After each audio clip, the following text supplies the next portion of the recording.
Para este episodio, mi invitado es el doctor Eric Alcántara, especialista en medicina del sueño. Esta conversación para mí es muy especial, pues la calidad del sueño es un tema que me apasiona muchísimo y desde hace unos años vengo muy enfocado en él. Conversé con Eric cuáles son esos trastornos comunes del sueño en nuestro país, qué podemos hacer para evitarlos y si los padecemos, qué podemos hacer para tratarlos de la mejor manera posible. Esto es Holístico, el podcast.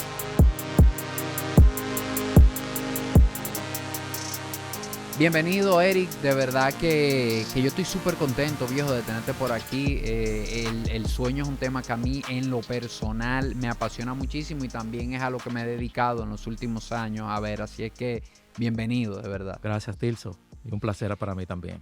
Yo lo he dicho en otro episodio, yo creo que yo a veces critico un poco las redes sociales porque hay tanto asunto, pero de verdad que poder tener como acceso a gente como tú, que yo te escribí, te dije, mira, como sin conocernos, ¿qué te parece que grabamos un episodio? Y me dijiste que sí, como que esta es la parte como positiva, en mi opinión, de las redes sociales, de poder tener todo contacto y de poner a hacer todo acercamiento con personas que realmente tú tienes curiosidad por entender un poco más de lo que hacen. Y para empezar, yo quiero que yo sé que tú eres médico, obviamente.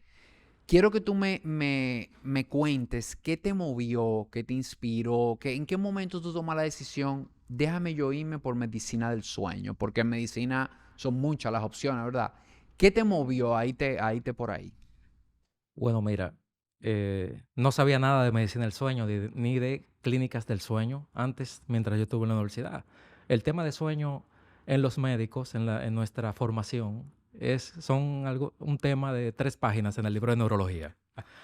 Y cuando eh, yo me preparo mientras termino la universidad para poder hacer una especialidad fuera del país, en los Estados Unidos, mi mamá siendo ginecóloga por más de 30 años en el país, yo quería hacer ginecología. Llego a los Estados Unidos y mi primer empleo es con uno de los mejores amigos de mi mamá que tiene una clínica de ginecología en Manhattan. Y ahí llego como asistente de él mientras estudio para los demás exámenes que tenemos que pasar los médicos.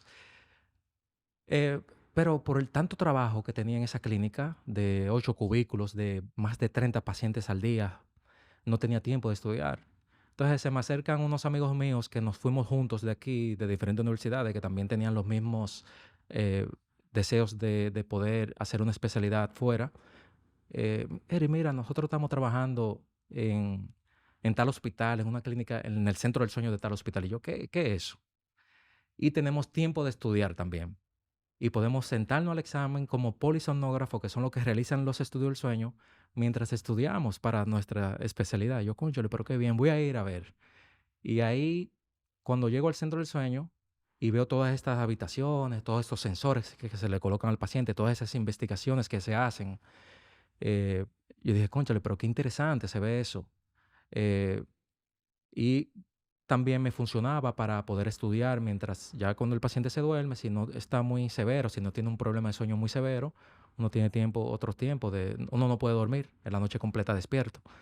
Y bueno, hoy día ese amigo mío es psiquiatra en Miami y el otro amigo mío también hizo medicina interna, es médico familiar, tiene su clínica grandísima en cerca de Orlando y cada quien tomó su rumbo. Pero en ese tiempo, los médicos generales podían sentarse a tomar el board de medicina del sueño sin tener que pasar otros tipos de exámenes. Y yo decidí sentarme a tomarlo y lo pasé.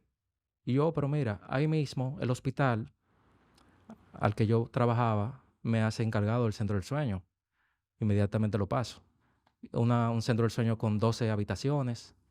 eh, y fue algo de repente, yo siendo joven, wow, director ya, y imagínate tú las reuniones del board del hospital con todas las especialidades, y yo con ese idioma secundario de inglés, yo sentado ahí y teniendo que hacer tantos reportes de lo que ocurre durante el día, de poder estar con todas las licencias del board de la Academia Americana de Medicina del Sueño, de la organización de que tú sigues los controles de infección de tu área, de ser encargado de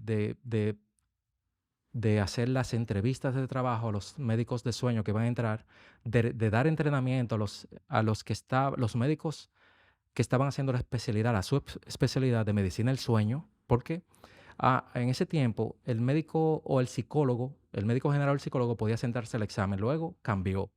Al año siguiente, ellos decidieron, no, nosotros no vamos a tener más doctorados a los psicólogos, PhD, en sueño, y no vamos, y el médico también va a tener que tener una especialidad de base, ya sea medicina interna, psiquiatría, otorrino, neurología, y todos esos médicos, ya cuando hacían su especialidad de base, pasaban a hacer, aplicaban, y si lo aceptaban, era yo que lo entrenaba a los residentes, por ejemplo. Y ahí, perdón, en el caso tuyo, tú hiciste medicina. Medicina general y luego medicina del sueño solamente. Ah, ok.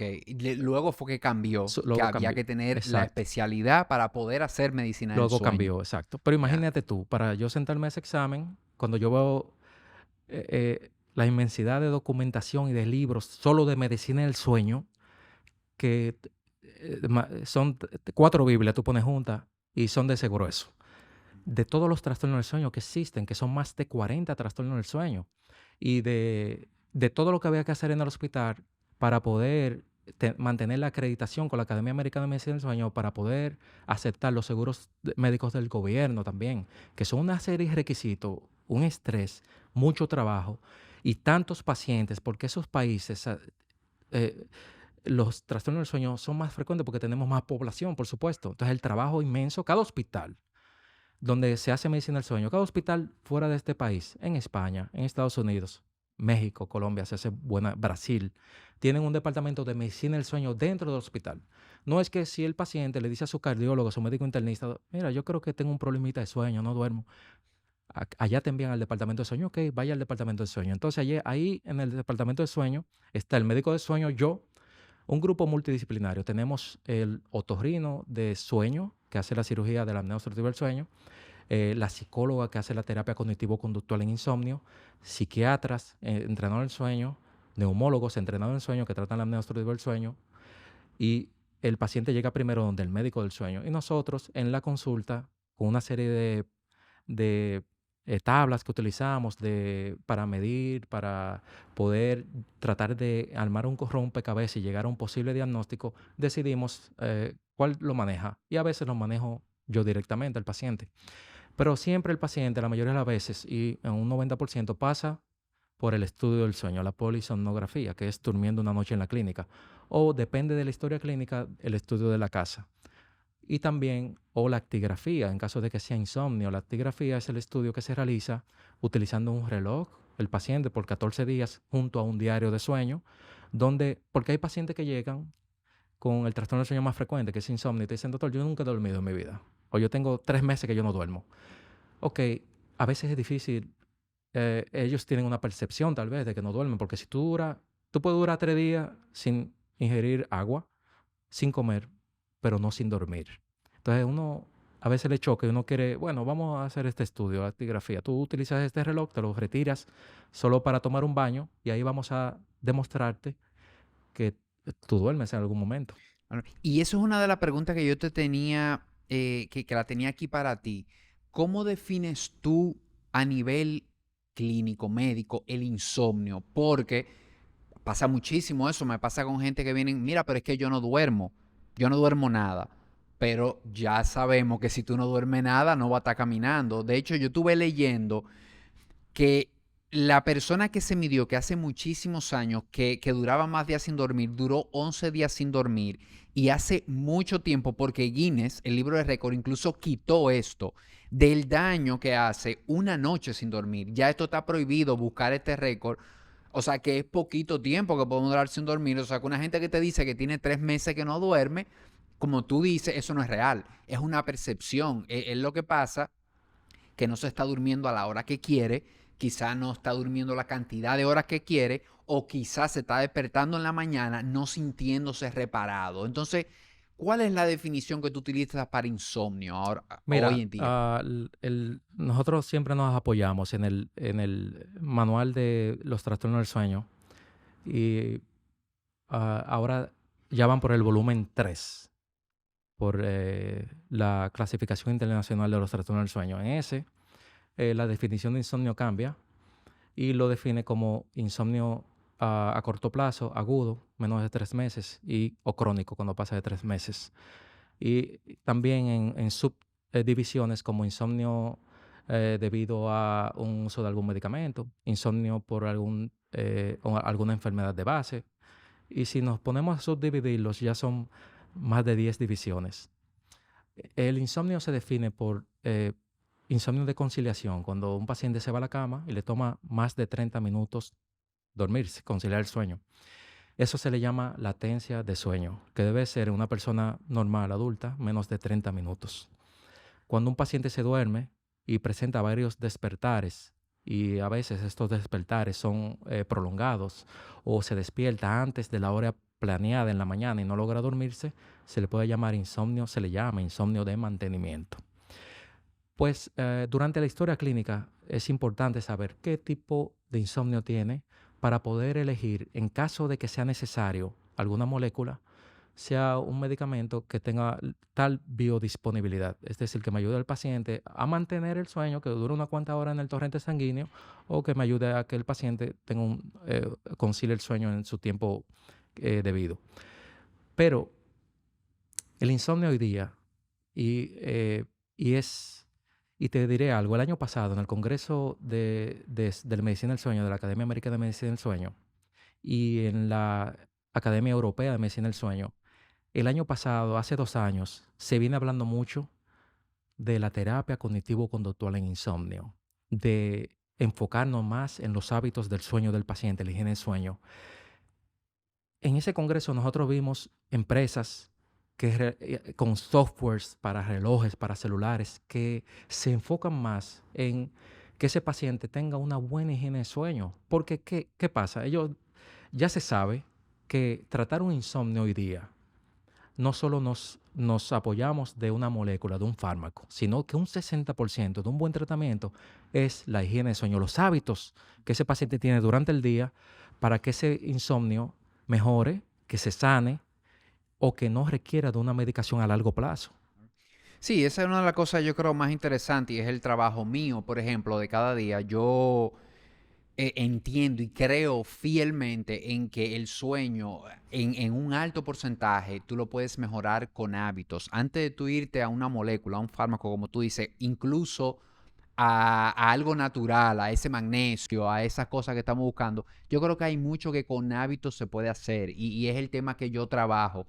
Pero la verdad que yo a lo que he querido traerte a ti es que nos hables un poquito de esos trastornos, porque ya sí, y es algo que respeto yo mucho, cuando tú identificas que ya una persona puede tener un trastorno, que ya tú sabes que está tomando su sol en la mañana, que está respetando la cafeína, que tiene una hora de apagar las luces, que tú sabes que tiene una rutina de sueño, que 40 minutos antes de irse a la cama empieza a bajar revoluciones.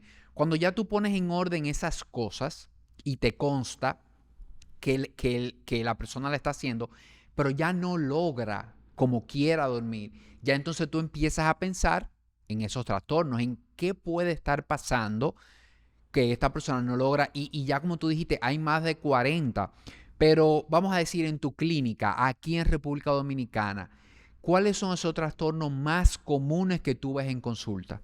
Mira, el más frecuente es insomnio sobre todo, pero la mayoría de los trastornos del sueño causan microdespertares, despertares cortos de 1 a 3 segundos en la continuidad de la fase de sueño del paciente que interrumpen la reparación en el sueño, la continuidad de ese sueño. El paciente no se da cuenta, sigue durmiendo, pero esos microdespertares los vemos a nivel electroencefalográfico. Y ya sea trastorno del movimiento durante fase de sueño profunda de movimiento ocular rápido, fase que son frecuentes, trastorno del movimiento como el síndrome de piernas, de movimiento periódico de piernas, por ejemplo, que crean bruxismo nocturno, las personas que mastican durmiendo, crean micro despertares. Cualquier tipo luego le siguen en cuanto a a los más frecuentes en el país, la apnea obstructiva del sueño, por ejemplo, que es una enfermedad silente respiratoria del sueño, donde hay colapsos de la vía aérea superior a nivel faríngeo, donde ese colapso causa un cese de la respiración, una disminución de la oxigenación y el cerebro causa ese micro despertar para que el paciente pueda respirar de nuevo. Simplemente también hemos visto con el ronquido, también el ronquido severo, los pacientes, ese ronquido, esa vibración causa un cese de la oxigenación entre un 2 a un 3% a veces. ¿Y qué hace el cerebro? Causa ese microdespertar para decirle, óyeme, Corazón, siento que me falta oxigenación en algún lugar, late un chin más, aumentame el gasto cardíaco. Esos cambios se ven durante la noche en la polisonografía. Y Y qué bueno que tú hablas de esos ronquidos, porque hay veces como que lo tomamos como algo normal. Eso es algo también que me gusta repetir mucho. Una persona que está roncando consistentemente todas las noches, esto no es normal.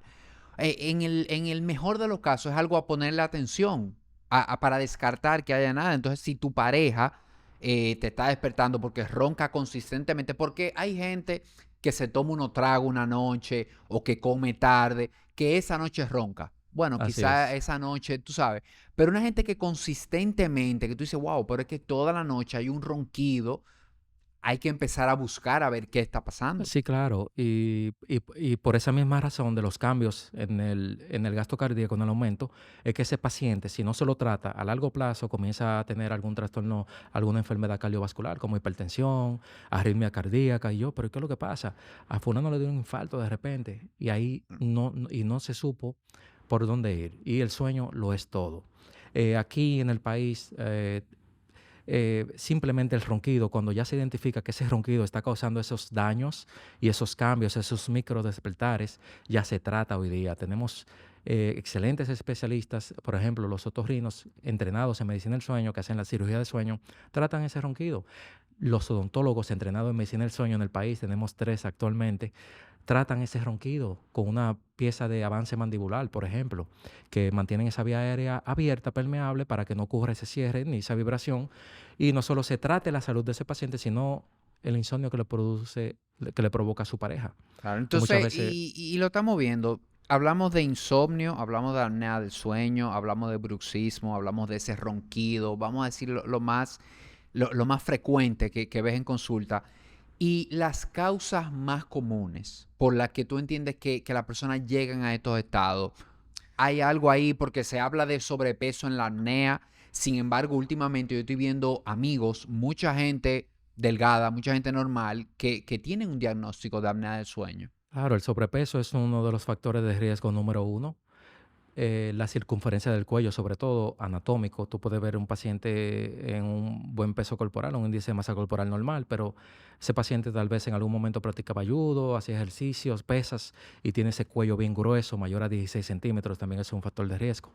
El tabaquismo, y, pero también la forma anatómica de ese cuello, cuando hay una retrognatia, por ejemplo, que esa barbilla casi pegada al cuello. eh, Son factores que aumentan el riesgo de que ese paciente puede tener apnea obstructiva del sueño. En las mujeres, en los hombres, la apnea del sueño, por ejemplo, es 3 hombres, una mujer en su incidencia, en la prevalencia. Pero ya cuando la mujer llega a la menopausia, que ocurren unos cambios hormonales y sobre todo en el factor del aumento de la circunferencia del cuello en su masa corporal en las mujeres, ahí inicia también a presentarse la apnea obstructiva del sueño. Pero yo creo que la mayoría de las apneas que vemos aquí en el país es el trastorno del sueño respiratorio más frecuente que vemos en la clínica del sueño. Es silente. Como tú dices, yo soy delgado, yo no tengo que tener apnea del sueño, no es así. Hemos visto muchos pacientes, la mayoría, con un índice de masa corporal normal, que son pacientes que hacen triatlones y tienen apnea obstructiva del sueño. Y no solo eso, sino que se relaciona mucho a la anatomía de su faringe, anatomía del área faringea. Y se ve mucho en sus hereditarios, en sus padres, sus hermanos, que tienen la misma anatomía más o menos. Y lo hemos visto en muchos casos, familias completas, en los hombres con apnea obstructiva del sueño. Eh, pero, ¿qué pasa aquí? Mira, cuando el paciente puede pensar que tiene apnea del sueño, no solo cuando le digan, mira, tú roncas como un camión. No, hay pacientes roncadores que no siempre tienen apnea del sueño. Y hay apneas del sueño que no siempre roncan. Entonces, a veces el paciente va donde ahora mismo se usa mucho hacer una evaluación cardiovascular anual. Vamos a ver si yo estoy bien. Yo tengo un seguro que me cubre todo. Y ahí el cardiólogo cuando les realiza el mapa, por ejemplo, y ve que hay cambios mientras él duerme en la frecuencia cardíaca, le dice, pero mira, estos cambios, este aumento de tu presión arterial mientras tú duermes, hay que investigarlo. Vamos a indicarte el estudio del sueño. Y solo por eso ahí se hace el diagnóstico de la apnea obstructiva del sueño. El paciente no lo sabe, una enfermedad silente, la apnea del sueño, pero va destrozando, va acabando y llevando a ese paciente a tener trastornos metabólicos, a no tener un sueño reparador, porque una persona que no duerme no ocurre los cambios hormonales que deben de ocurrir normalmente, ni metabólicos, ni el de la glucosa. Entonces el paciente comienza a ganar peso, dice, oye, pero yo tengo una buena alimentación, me ejercito y me mantengo en este peso. Y eso siempre se busca. Vamos ahora a enfocarnos en tu sueño. Porque ya se sabe que durante el sueño, el cerebro como que trata de hacer una limpieza de los escombros y ahí entra el tejido linfático, donde en ese torrente se van eliminando lo que el cerebro, las células, las neuronas no necesitan. Ellos se nutren de glucosa, de algunas proteínas, y lo que no necesitan se va soltando. Durante el sueño ya se sabe que ahí es que se elimina todas estas toxinas. Si el paciente no tiene un sueño de calidad, un sueño continuo, reparador, eso no ocurre. Y por eso la falta de sueño lleva a un paciente a tener muchas veces enfermedades degenerativas, neurológicas, como el Alzheimer, a que ese paciente no funcione cognitivamente normal durante el día, a que ese paciente no se pueda concentrar en el trabajo, a que, La a que memoria, por cometa ejemplo. errores. Claro. Y no solo eso, a que tenga enfermedades que a veces son irreversibles y que requieran medicación, o que tenga ingresos hospitalarios y gastos excesivos al sistema de salud, al sistema y a su seguro médico.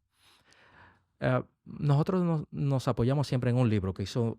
Yo pasé una vez por casi 3 años a hacer investigaciones científicas, estudios científicos de investigaciones, research, en medicina del sueño por el Hospital Weill Cornell Medical Center. La directora, la doctora Anna Krieger, en ese tiempo publicó un libro que está hoy día y se vende en Amazon, que se llama Impacto socioeconómico de un trastorno del sueño no tratado sobre el paciente, donde ella demuestra el costo, el gasto que tiene esa aseguradora de un paciente con un trastorno del sueño, un simple trastorno del sueño como el insomnio, como la apnea obstructiva del sueño, lo que empeora la calidad de salud de ese paciente y los ingresos hospitalarios a cuidado intensivo de un paciente que no tenga un buen sueño. Hoy día, la vida en equilibrio, un sueño reparador de calidad, una buena alimentación y mantenerme con alguna actividad física es la clave. Muchas veces nosotros vemos a las personas, a los pacientes de algunos campos de aquí, vemos que 85, 95 años, 98, pero ¿qué tú haces? Pero a ver, esa persona duerme 8 horas. No solo por el ambiente, la tranquilidad, del sonido, lo ambiental es primordial para que nosotros tengamos un buen sueño, el silencio, sino también la calidad de que ese paciente duerme 8 horas, 9 horas. Y no necesariamente junto con las siestas, pero sí duermen sus 8. A veces, mira, la Academia Americana de Cardiología recomendó el año pasado, para evitar llegar a una hipertensión, a una enfermedad cardiovascular, dormir 8 horas. Y la de sueño, entre 7 a 8 horas. 7 horas, 8 horas como máximo. Pero hay muchas personas que dicen, pero ¿cómo yo voy a dormir 8 horas? ¿Eso es tiempo perdido? Ajá, tiempo perdido. Pero tú tienes hijos que tú quieres disfrutar de ellos, tú quieres ver tus nietos. Entonces, si tú quieres que eso ocurra, duerme más de 7 horas, duerme 7 horas por lo menos. Ahora, tenemos que saber que un 20% de la población mundial son dormidores cortos, que con 6 horas de sueño ya pueden realizar su vida normal. Ahora, cuando yo le digo a ese paciente, mira, cuando un paciente me llega con un trastorno del sueño, con que yo no duermo, como que me siento agotado, el síntoma número 1 de los trastornos del sueño es hipersomnolencia diurna excesiva. El paciente le da sueño cuando almuerza, le da mucho sueño, al final del día se le dificulta socializar, en las reuniones del trabajo se duermen. Aquí, en vez de enfocarnos de que vamos a elegir un tratamiento rápido, no. ¿Qué tal si tú aumentas 1 o 2 horas de sueño? A ver Vamos a qué ver si eso pasa. cambia. Y ha funcionado. Y me ha funcionado. ¿Qué tal si tú realizas 20 minutos de alguna actividad física para que tu sueño sea reparador? Y también ha funcionado. Y no solo porque yo lo digo, sino porque los estándares de práctica de la Academia Americana o Europea que nos da los centros del sueño para que nosotros sigamos eso, porque ya ellos han hecho investigaciones y dicen, mira, pero esto funciona, vámonos por aquí. Y así nosotros seguimos esos estándares de práctica y los realizamos con nuestros pacientes y nos ha ido fenomenal. No solo eligiendo una molécula o algún fármaco para que el paciente duerma, sino vamos a enfocarnos en tu calidad.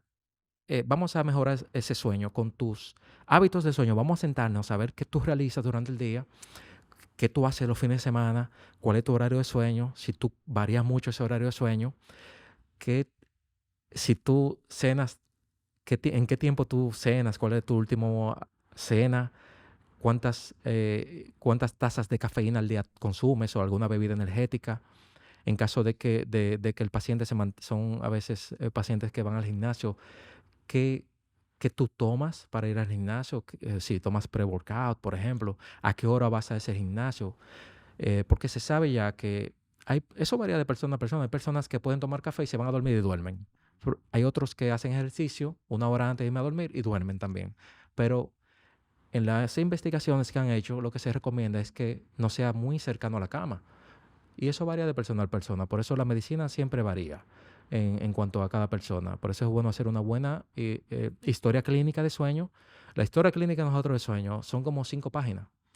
El paciente me dice, mira, doctor, pero yo nunca he llenado tantas preguntas de sueño, pero yo lo que quiero es tratar de formar un rompecabezas, no yo, sino la Academia de Sueño Americana y Europea nos brindan ese tipo de cuestionario para que podamos hacer un buen diagnóstico y elegir un buen tratamiento en caso de que sea necesario elegir un tratamiento. Y es entender, como tú dices, entender la vida de ese paciente, porque es que a veces o sea, no podemos hacer un diagnóstico de este tipo si no entendemos qué hace esa persona, qué hace durante el día, cómo se mueve, su vida.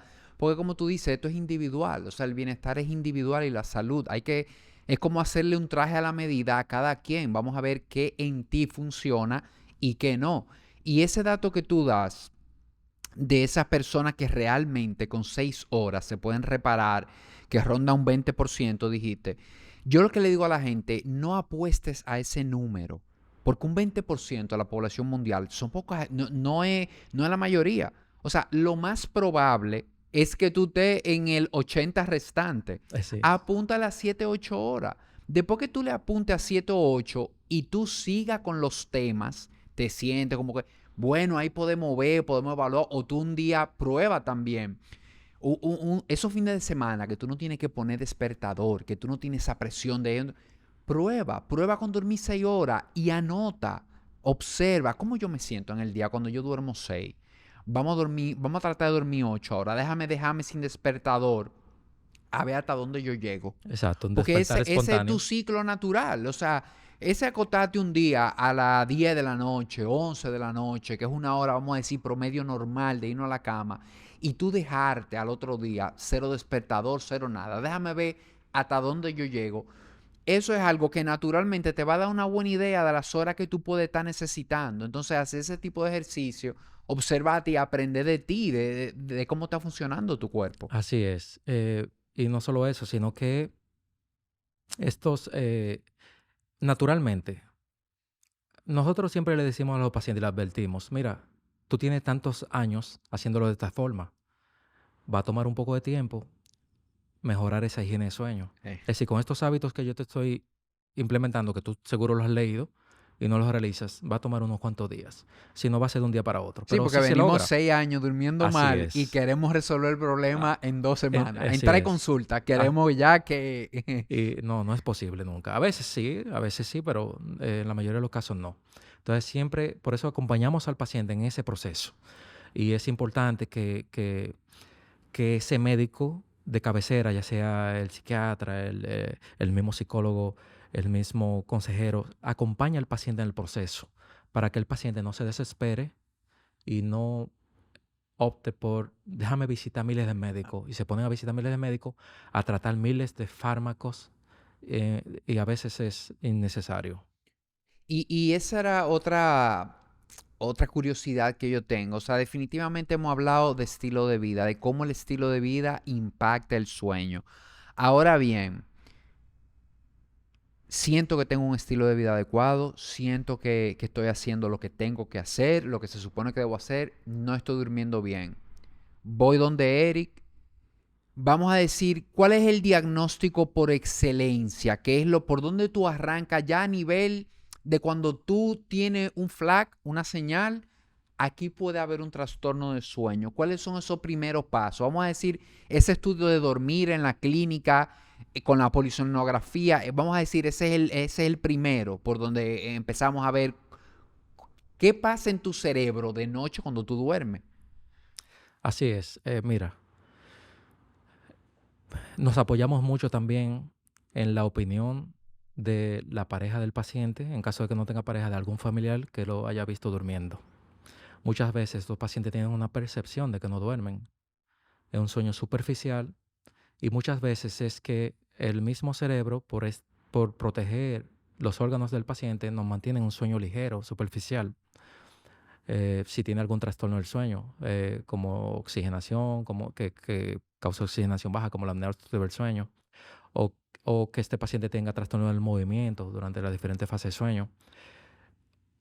Eh, pero nos apoyamos mucho en la opinión del familiar y muchas veces también le hemos requerido al paciente instalar una cámara en su habitación.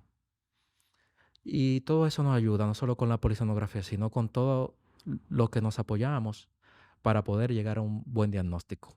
Muchas veces lo que le ocurre a ese paciente en su casa no ocurre la noche de la polisonografía del estudio del sueño. Por eso nos apoyamos en los demás. Y muchas veces también hay que repetirle el estudio sin ningún costo para poder ayudar a ese paciente. Ah, ahora mismo, yo una vez participé, hace más de 10 años, en la creación de esos software del reloj para sueño, donde se dormían los pacientes a nivel electroencefalográfico y utilizaban el reloj.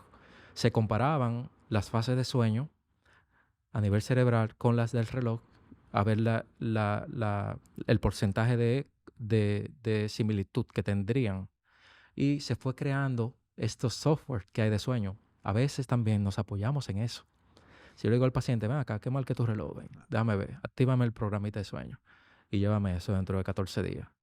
Si no tengo también la actigrafía disponible, en ese caso le pido lo del reloj del paciente. Que hay gente, Eric, y eso es un tema también que yo trato mucho con clientes. Siempre viene la pregunta, ¿qué tú opinas de los dispositivos de sueño, de los diferentes dispositivos? Y yo le digo, mira, yo creo que la literatura está siendo muy consistente con esto. Ninguno de los que hay en el mercado es 100% exacto.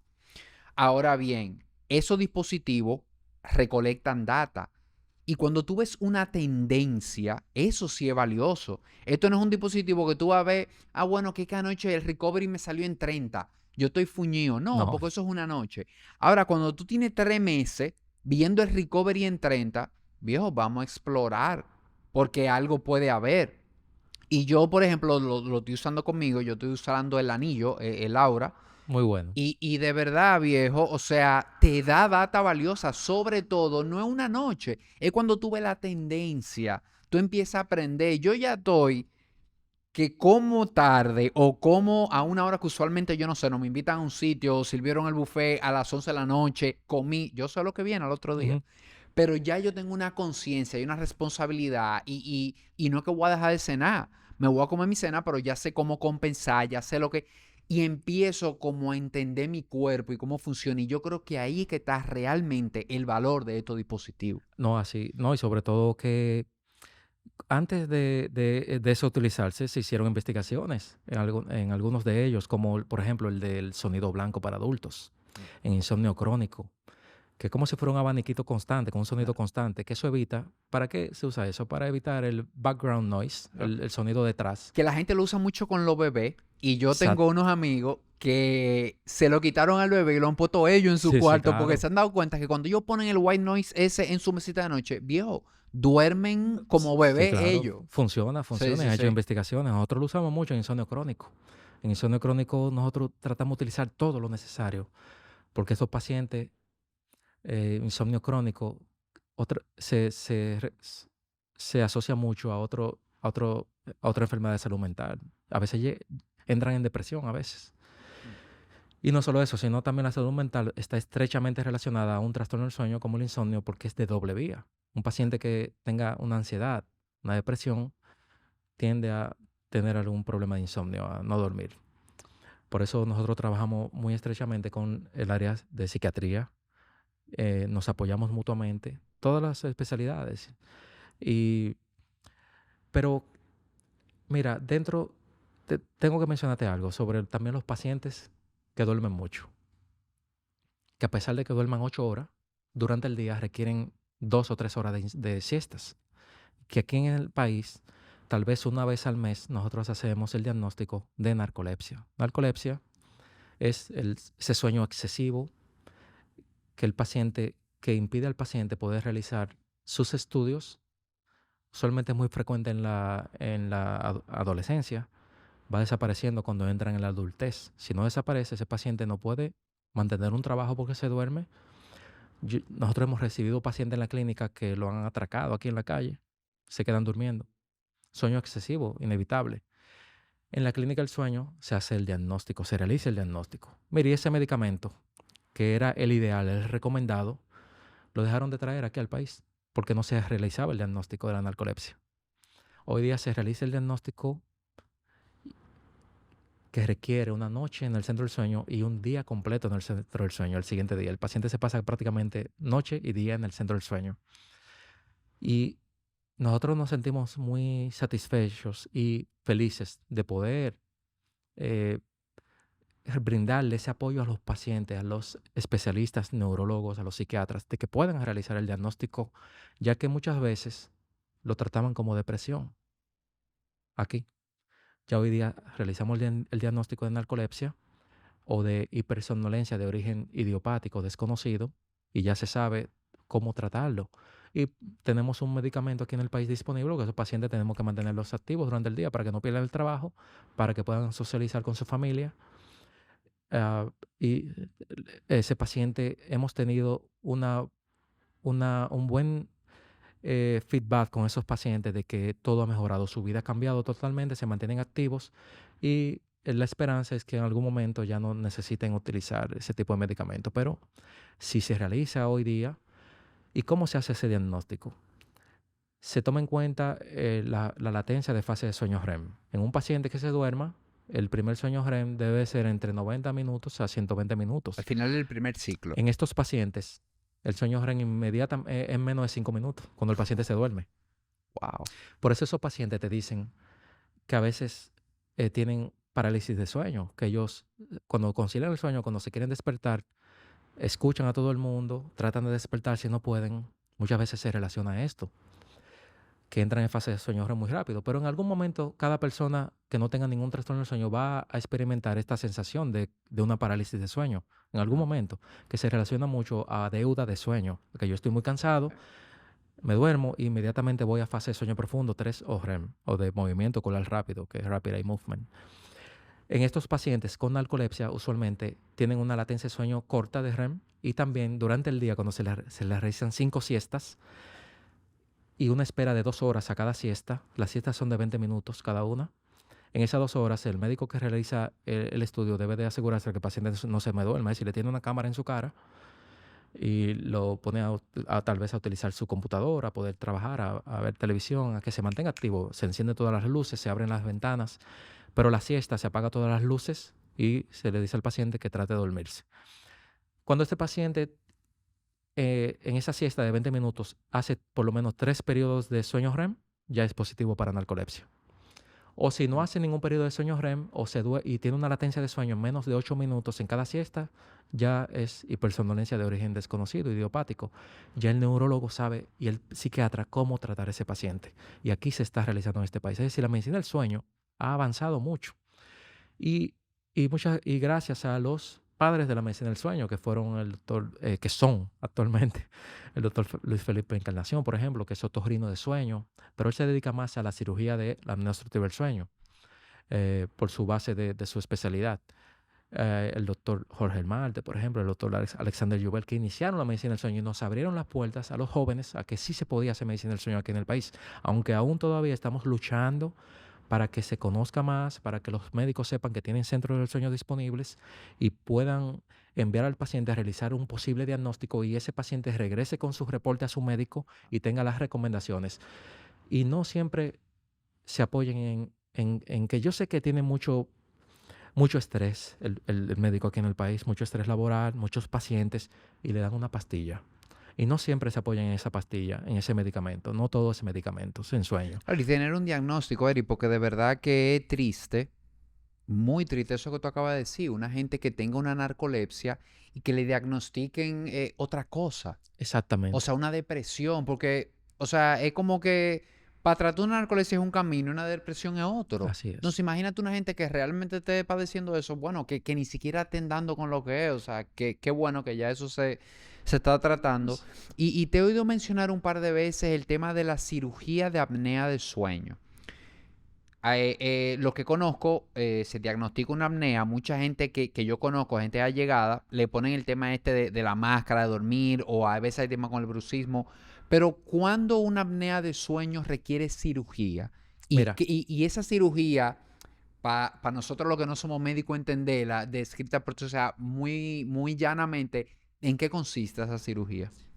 Mira, ya cuando se tiene el diagnóstico de apnea obstructiva del sueño, obstructiva es la más frecuente, pero también existen las apneas que son de tipo mixtas y de tipo centrales, que es cuando el paciente, el tronco respiratorio no responde, hay un cierre en la faringe, colapsa y no capta la señal de que yo tengo que inspirar y expirar.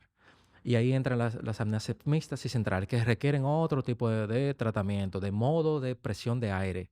Esa maquinita que tú dices es el dispositivo de presión de aire positiva, continua y a veces autoajustable, que es el tratamiento gold estándar para la apnea obstructiva del sueño a nivel mundial y aquí en el país. Pero para Ahora, apnea obstructiva, no, y para las otras, para las pero otras se, funciones. se utilizan otros modos de presiones de aire. Ok, Ahí trabajamos con las presiones de aire para mantener esa vía aérea permeable abierta. Porque ¿qué pasa con estos pacientes? Se duermen y colapsa la faringe, ya sea parcial, se le llama hipoapneas o total apnea. Se suman cuántas hipoapneas y apneas ocurren por hora y eso me da, si es leve, moderado o severa. Leve, cuando se me colapsa 5 veces por hora a 15 veces por hora es leve. Entre 15 a 30 es moderado y más de 30 veces por hora es severo. Hemos visto casos de ciento y pico de veces por hora que colapsa. Y imagínate tú, cada colapso son despertares, que son micro o macro despertares. sí, a Y, una y gente que se le colapse 100 veces por hora, o sea, el sueño, no, imagínate, o no, no, no sea, tiene un sueño reparador. Y cuando no se sabe qué es apnea, le indican un medicamento de sueño también. Aquí. wow. ¿Y qué hace el medicamento de sueño? Deprime el sistema nervioso central, relaja más la vía faríngea, se cierra más. Entonces Y tienen pasos respiratorios de 2 minutos de duración. Entonces por eso es importante una evaluación con un médico que sepa que existe el estudio del sueño para poder hacer el diagnóstico diferencial. Entonces el tratamiento se elige dependiendo muchas veces la edad del paciente, también la severidad, porque si hay un paciente que tiene con ese cierre, le baja mucho el oxígeno y tiene hipoxemia nocturna relacionada a apnea, oxigenación por debajo de 70%, por ejemplo, mientras duerme, ya el tratamiento hay que tener un poco, en su elección se tiene un poco de precaución, porque funciona muy bien en apneas leves y moderadas y que no tengan una hipoxemia nocturna bien marcada el dispositivo de avance mandibular, que lo hace la odontología de sueño, que es el dispositivo que va a desplazar la mandíbula inferior unos cuantos milímetros hacia adelante y no es doloroso para el paciente. Y ese desplazo en milímetros también me mantiene mi vía faríngea permeable abierta durante la noche. Luego aquí en el país entran los cirujanos de sueño, que son los otorrinos que se han entrenado en medicina del sueño, que tenemos como 5 en el país. En Santiago tenemos uno también, y aquí en Santo Domingo los demás. Están haciendo un excelente trabajo en identificar, hacer un estudio que se llama DISE, Direct Induced Endoscopy, que es una camarita con el paciente con una anestesia leve para dormirlo. Le entran una camarita y ven dónde es el colapso. Y si ese colapso, ahí identifican las estructuras anatómicas colapsables y qué técnica para poder ampliar esa área ellos van a utilizar. Y lo tenemos en el país hoy día, gracias a Dios. Y ahí se elige, bueno, mira, tú si eres quirúrgico, te puedes realizar la cirugía. Ahora, tiene que pasar por esa mano de ese experto, otorrino en medicina del sueño o maxilofacial entrenado en cirugía del sueño, para poder saber si ese paciente es quirúrgico. Porque si no es quirúrgico y le hacen una cirugía de apnea, va a volver a apnea de nuevo. Y al final va a terminar utilizando el dispositivo de presión de aire, que es el tratamiento a veces gold estándar número 1. Le llaman el gold estándar porque la presión de aire me va a abrir esa zona. Ya sí, sí, ya sea porque sí o sí, ya me la va a mantener permeable esa zona. Por eso, si yo quiero tratar a un paciente, el paciente realiza sus investigaciones, se sienta con sus familiares. Miren, yo creo que porque le damos todas las opciones de tratamiento. Ahora, si el problema es obesidad, si tiene un índice de masa corporal elevado, lo primero que se le dice al paciente, debe de perder peso. Y se les repite el estudio luego de que entre en un índice de masa corporal más o menos normal, se les repite el estudio y ahí determinamos si en realidad necesita algún tipo de estos tratamientos. Cuando se elige un tratamiento de estos, es a largo plazo, es para siempre el tratamiento, porque eso le va a mantener a ese paciente vivo, va a evitar que ese paciente llegue a tener algunas de las enfermedades relacionadas a no tratarse de este trastorno, porque esta oxigenación baja causa un estrés oxidativo sobre los órganos y llevan a cada órgano a tener algún problema en algún momento que requiera medicación a largo plazo para siempre. Entonces, por eso es bueno y es recomendable hacer el tratamiento 100% recomendable. Entonces, estos pacientes prácticamente el tratamiento que elijan le prolonga la vida entre 10 a 15 años. No sabemos cuándo nos vamos de aquí, pero se sabe ya por los estudios que han hecho científicos que me prolonga la vida 10 a 15 años y que mi nivel cognitivo durante el día mejora, mi energía, mi funcionamiento en mi trabajo, en yo tener deseo de poder hacer alguna actividad física, todo eso mejora.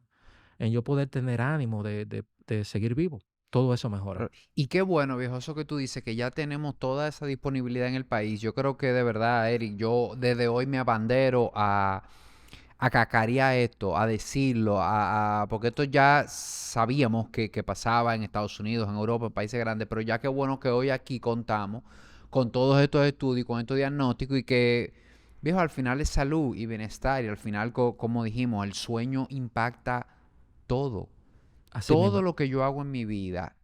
Pero cuando digo todo, es todo literal, no, sin exageración. Mi, mi, mi productividad laboral, la relación con mi pareja, las cosas que yo hago, la actividad física que yo elijo, es todo. O sea, cuando yo duermo bien, cuando yo estoy realmente reparándome de noche, yo lo siento al otro día. Y eso que tú explicaste de lo que pasa en el cerebro, de esos desperdicios que se regulan de noche, acumular semanas, meses, años de eso, definitivamente que va a traer una condición de salud más temprano que tarde. Y eso va a ir en detrimento de mi calidad de vida. Así es. Mira, ya antes se creía que el sueño no se recuperaba, el sueño perdido. Han hecho muchas investigaciones y en una de ellas sí determinaron, porque hay tenemos algunos pacientes que tienen trabajo que lamentablemente requieren que ese paciente pueda dormir poco y no pueda dormir las horas que él desea o necesite. Entonces ya se sabe que lo puedes reparar durante los fines de semana, se queda un poco más de tiempo en la mañana y sí se puede reparar. Es decir, han hecho muchas investigaciones y ya se sabe que sí, se habló mucho en el Congreso del Sueño del año pasado sobre eso. Y nosotros le decimos a esos pacientes, trate de aprovechar ese día libre que tiene, ese día feriado, por ejemplo, y quédese un tiempo más en la cama. Y los pacientes lo notan, porque no solo mejoran internamente su salud y sus órganos y su proceso hormonal que ocurre, su metabolización, todo, sino externamente el paciente se da cuenta, pero mira, mi cara se ve mejor cuando yo duermo mucho. Entonces, así mismo ocurre internamente. Y cuando no lo hacemos, es que viene el deterioro y las enfermedades. Y eso es demostrado. El paciente que no duerme simplemente está a unos cuantos pasos de tener algún infarto, de algún Y, derrame cerebral. y ese tipo de datos, y me gusta aclarar, porque la gente a veces hay que ponerle las cosas en dimensión. Nos está compartiendo que el sueño sí se recupera de alguna manera. Ahora, yo creo que una recomendación es, porque he visto gente que dice, no te apures, que yo duermo el fin de semana y en la semana le dan para allá. No, O así sea, no. Si tú puedes, claro, si durante la tú tienes la semana, claro. oportunidad del fin de semana despertarte más tarde, bueno, dormir hasta las 10, perfecto, eso es válido, pero eso no quiere decir que como tú vas a hacer eso de lunes a viernes, tú sabes, sacrifiques horas de sueño. O Mira, sea, yo le he dicho a pacientes, mira, si tienes que delegar funciones en tu empresa y tratar de quedarte 1 o 2 horas más, hazlo, porque es tu salud. Entonces, así ha funcionado también. Porque sí, si tú tienes la oportunidad, lo haces. sí, y crearla. Yo creo que cuando a mí me han dicho, mira, eh, dime una recomendación para dormir mejor, una sola, que con una yo puedo dormir, yo le digo a la gente, ponte un horario. Sí, hay muchas, hay varias que puedes hacer, pero quieres una sola, ponte un horario y respétalo. Es decir, cuando tú te haciendo tu agenda, estructurando tu agenda, empieza de adelante para atrás. Tú dices, yo voy a dormir de 11 a 6, de 10 a 6, de 12 a 7. Yo le digo a la gente, mira, al principio no te enfoques ni que sea temprano o tarde. Ponte un horario, el que tú quieras. Elígelo tú. Pero respete ese horario y tú verás cómo tu cuerpo se va a ir ajustando, porque esa es la magia del ritmo circadiano, que el cuerpo realmente funciona por ciclo de luz y oscuridad. O sea, el cuerpo está diseñado para que funcione así. Por evolución venimos muchos años. Entonces, si tú vas a una sola cosa, a eso, ponte un horario, respétalo y tú verás como tu sueño empieza a mejorar, empieza a adaptarse. Claro. Mira cómo yo lo hago con los pacientes, porque hay pacientes que ahora, y más que con este Bueno, dispositivo, utilizan el dispositivo en la cama, que es algo fatal para la higiene de sueño, o ven televisión en la cama. La cama solo es para dormir y compartir con su pareja. Listo. Ni para leer, ni para leer libros. Entonces, hay procesos que nosotros internos de sueño, que es el proceso circadiano y homeostático, que es la presión que nosotros sentimos de que, mira, tengo un sueñito. Entonces yo le digo al paciente, espere ese proceso fuera de la cama. La cama no se vaya a buscar sueño. Entonces es importante. Pero esto funciona, varía de paciente a paciente, porque hay pacientes que tienen ya muchos años con un mal hábito de diferentes horarios de sueño. Es decir, yo me voy una noche a la 1 de la mañana, otra noche a las 12, y uno de los primeros acápites en la higiene de sueño es tener un mismo horario de sueño. Pero en algunos casos, de la noche a la mañana, el paciente se le dificulta. Entonces, ¿qué hacemos en ese caso? Si tú tienes 5 años ya yéndote a la 1 de la mañana, vamos a ir bajándolo despacio. Vete a las 12 por 7 días, luego a las 11 por los siguientes 7 días, y así vamos logrando que ese paciente tenga un mismo horario. ¿Qué pasa con el horario de sueño? El cerebro se acostumbra. El cerebro sabe y ve cuando tú preparas tu ambiente para dormir. Cuando tú 1 hora antes evitas las pantallas. Cuando tú 1 hora antes en tu casa hay luces tenues, amarillas. Cuando tú 30 minutos antes te preparas, te das un baño con agua caliente para te relaja, te puedes tomar algo caliente, algún tipo de té o leche sin lactosa o de almendra, que te sientas en un área tranquila en tu casa con luces tenues, si no tienes sueño, puedes leer algo, puedes poner una música de meditación, de relajación tranquilita, adecuas el ambiente de tu habitación oscura, fresca, porque la temperatura corporal disminuye durante el sueño. Nosotros nos ayudamos con tener una temperatura externa fresca, que mi habitación esté, mi cama cómoda, mi almohada cómoda. Es que nosotros vamos a dormir eh, más de 40 años de nuestra vida, de nuestra existencia. Entonces esa área debe ser un templo, un templo. Por lo tanto, ese cerebro se va acostumbrando. Mira, el cerebro, mira, pero mira, el paciente ya apagó todas las luces, se me dio un baño, adecuó el ambiente, ya yo no veo muchas luces, ya se me va a dormir casi. Y te ayuda. Ahí viene el proceso homostático y circadiano para preparar tu cuerpo a que vaya a dormir. Y eso sí se regula, se puede lograr. En algunos casos crónicos, a veces nos tenemos que apoyar de alguna molécula, y ahí entra ya el psiquiatra, el médico de sueño, y el médico de cabecera de ese paciente y lo ayuda con alguna molécula, y siempre, a veces, les recomendamos que sea a corto plazo, 3 a 6 meses, y luego ir desmontando. Gracias a Dios hoy día en el país tenemos buenos fármacos que que casi no causan dependencia, que ese es el temor de algunos pacientes también. Cuando hay un factor predisponente familiar, historia de insomnio, lamentablemente, a- aparte de todas las recomendaciones en los hábitos y la higiene de sueño, utilizamos algún fármaco a corto plazo y tratamos de que sea a corto plazo y se lo vamos desmontando. Pero en algunas ocasiones tenemos pacientes con muchos años utilizando algún fármaco porque sí tienen un insomnio crónico real. Hay un gen relacionado al insomnio que se está investigando aún, eh, que tiene que ver mucho con eso, y que ese paciente para mantener su salud óptima, lo tenemos que dormir a ese paciente. En ese caso, que no es en un porcentaje muy elevado, sí requieren algún medicamento. Muchas veces tratamos de implementar lo nuevo, porque esos pacientes tienen 15, 20 años y hoy día que tenemos tantas cosas nuevas para tratar de que el paciente no utilice un fármaco, siempre se trata con todos esos pacientes. Mira, vamos a hablar sobre tu higiene de sueño. Nos sentamos una hora con el paciente. ¿Qué tú realizas durante el día? ¿Qué tú haces 2 horas antes? ¿A qué hora es tu última comida? Si es muy copiosa. El consumo de cafeína. La cafeína hoy día se sabe que dura 5 horas en el torrente sanguíneo y afecta el sueño. Me mantiene ese cerebro activo. Y los pacientes que te dicen, yo me acuesto, doctor, pero mi cerebro sigue despierto, pensando y activo. Y ahí es que viene, cuando le hacemos la polisonografía al paciente, se ve a nivel electroencefalográfico, es intrusiones de ondas alfa. Las ondas alfa las vemos en el ciclo de vigilia, despierto. Ujú. Y en fase 2 de sueño y 3 se ve intrusión de ondas alfa en esos pacientes que no se desconectan, que piensan en lo que tengo que hacer el otro día mucho, que le dan piensan mucho en lo que realicé ese día, que si hay un problema en la familia se lo toman para ellos. Ah, Y es una opción del paciente y que él ponga de su parte la mayoría de las veces para que ese sueño mejore. claro. Y, Que y no en todos los casos, Eric, no en todos va a aplicar, pero en algunos casos de eso que tú estás describiendo, el cliente, el paciente, no conecta con que eso es el cafecito que se bebió a las 6 de la tarde también, o a las 7. así es, Hay casos que quitando ese café, tú ya ves una diferencia. así es.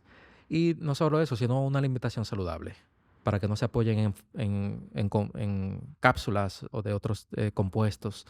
Si yo me alimento bien, me ejercito, yo lo estoy haciendo, estoy por el camino correcto. Mm. Y tal vez no necesito utilizar ningún otro componente que me ayuda a conciliar el sueño, a mantenerlo. Y si yo realizo todo eso, tengo una buena higiene de sueño, unos buenos hábitos, me expongo al sol para que mi Ah, cortisol me mantenga despierto, al final del día disminuya y se active la hormona de sueño, la melatonina, y me expongo poco a las luces azules en las noches, y yo no mejoro, aún siento que tengo un sueño no reparador, me levanto en la mañana cansado de que requiero 1 o 2 horas más de sueño. Si no mejoro ahí, entonces sí entra es realizarle el estudio del sueño al paciente, porque hay que claro. investigar uno de los demás trastornos del sueño Sí, lo que bueno es ocurren que mientras hay duerme. opciones, está ese estudio y como tú muy bien explicaste, está el fármaco como última opción, que yo creo que el fármaco desde esa óptica, desde tener un acompañamiento de un especialista, acompañarlo con hábitos y siempre decirle al paciente que es una opción a corto plazo y viendo cómo él responde, yo creo que el fármaco es una muleta que hay que utilizar y que tiene sus momentos en que va a haber gente que lo va a requerir Así definitivamente. es, ¿no? Y que participen, se evalúa el paciente a nivel multidisciplinario, que participe en tal caso. Las preguntas que nosotros y los cuestionarios de sueño tienen algunas preguntas que nos llevan y nos arma ese rompecabezas. En tal caso de que necesite una evaluación psiquiátrica, también la tenemos disponible, o psicológica, o de asesoría de sueño. Todo eso todos juntos podemos mejorar la vida del paciente, su salud de sueño, todos juntos, todas las especialidades, todos los consejeros, todo el mundo podemos aportar algo para que ese paciente mejore. No solo es un médico, se requiere la combinación de ese factor multidisciplinario, ese apoyo. Totalmente. Bueno, Eric, de verdad que, bueno, hemos tocado varios temas aquí y todavía a mí me quedan muchísimas preguntas, pero yo creo que definitivamente que vamos a tener que hacer otro episodio porque el sueño es un tema que tiene mucha tela y que yo creo que es muy necesario porque como hablábamos antes de empezar a grabar, lo estamos subestimando. Y, Así es. y yo digo, Eric, que la salud está de moda. Y eso es bueno, es buenísimo que la salud esté de moda, pero seguimos poniendo mucha atención en alimentación, seguimos poniendo mucha atención en ejercicio, muchas opciones, pero el sueño no hablamos mucho de él. No le damos esa importancia y al final el sueño yo lo siento como la zapata, viejo. El sueño es la plataforma, la base en la que tú construyes el bienestar, en la que tú construyes salud. Cuando tú estás durmiendo bien, ok, hablemos de alimentación, hablemos de ejercicio, hablemos. Pero una gente que come muy bien, que hace ejercicio y que no está durmiendo, que no se está reparando de noche, viejo, cuesta arriba el camino a la salud y el bienestar. Y yo quiero que tú nos compartas la gente que quiere tener acceso a la clínica, tener acceso a ti, danos tus contactos, dónde está la clínica, cómo llega, háblanos un poco de eso. Claro, la clínica del sueño Medic Sleep trabajamos ahí, está localizada en la Torre Profesional Corazones Unidos, en la calle Tetelo Vargas, número 26, en el ensanche Naco. Y también nos pueden llamar al 809-687-0971 o escribir al WhatsApp al mismo número y la secretaria los asiste. Nosotros en el país recibimos pacientes de todos los pueblos, de todas las ciudades.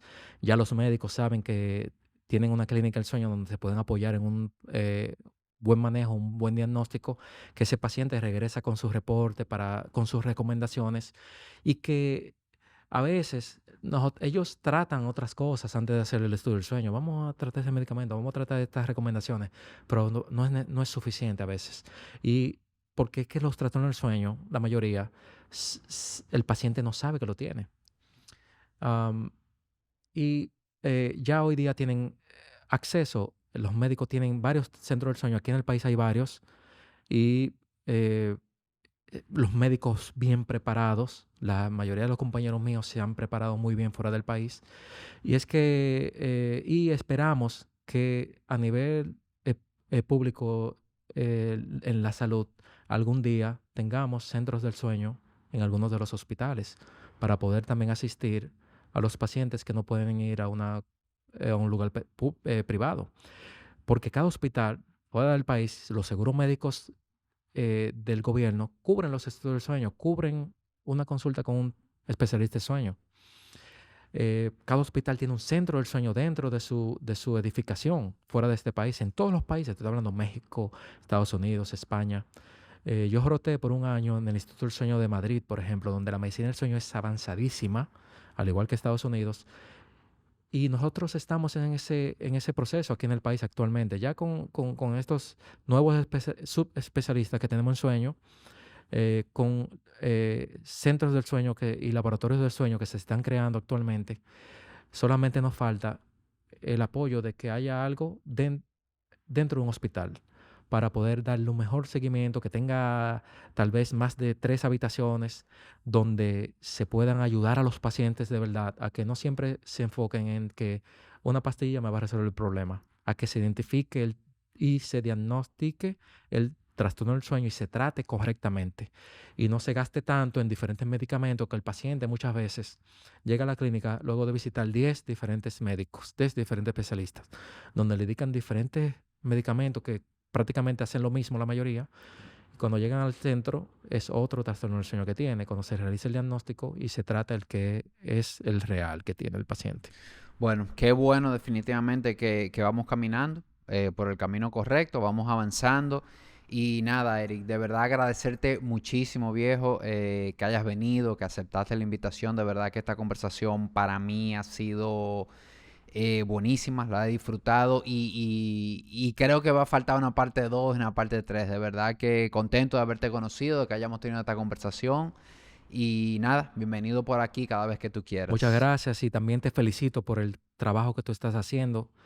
Y ojalá nosotros tener 10 personas más como tú, que puedan asesorar a los pacientes y que sepan la importancia del sueño, no solo desde el punto de vista médico, sino desde el punto de vista psicológico, desde el punto de vista de apoyo a los pacientes, a todas las personas.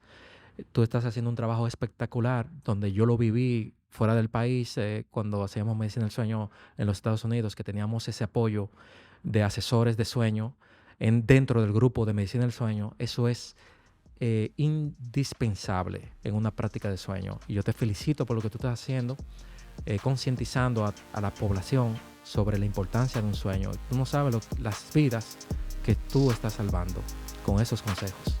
Gracias, viejo. Bueno, señores, gracias por habernos sintonizado, por estar con nosotros hasta ahora y hasta la próxima. Fuerte abrazo.